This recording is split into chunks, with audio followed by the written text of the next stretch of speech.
Going into the summer, there are some areas that Chelsea for sure needed to strengthen if we were to ever become competitive again. One of them was the centre back. We needed an experienced centre back who could stay fit for a season, and that has for sure been sorted with the signing of Marcens Lacroix. We also needed a reliable left winger, who can deliver consistently. Paying £117 million for Morgan Rogers clears that off. One other role where we needed to strengthen was the goalkeeping role.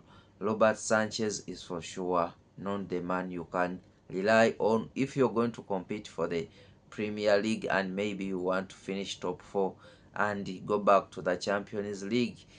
That role has not been sorted. That void has not been sorted. Of course, there was a gap that was created when Marc Cucurella left. That was filled urgently with the Marco Palestra, Italy's best defender. There was no better way to react to that departure, to the departure of Marc Cucurella. So I think we still need a reliable goalkeeper. Mike Penders had a good season at Strasbourg last year out, but I don't think he has matured enough to play the first choice goalkeeper role at Chelsea.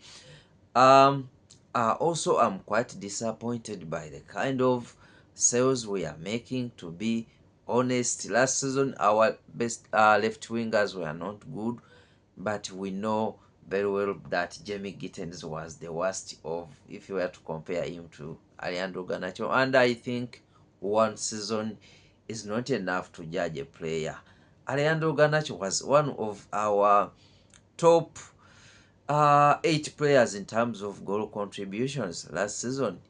Although his performance wasn't as good, but we know what he can do, and we saw what he did. Of course, his movements were good, but his a decision in the final third lacked a lot. But the decision has already been made, and we can't reverse that. Also, you can see that we are selling players who can stay fit for longer durations of the season, and we are keeping players that have already shown that they are never available, the likes of Fofanas, the Badiashiles, the Lavias, the Dilaps. No one is mentioning about selling them, but we are selling Cucurella, we are selling Santos, we are selling Garnacho, we are forcing out Chaloba. We could sell Enzo Fernandez and maybe Nicholas Jackson. These are players that are always available, and that's a threat to our squad depth. Thank you for watching.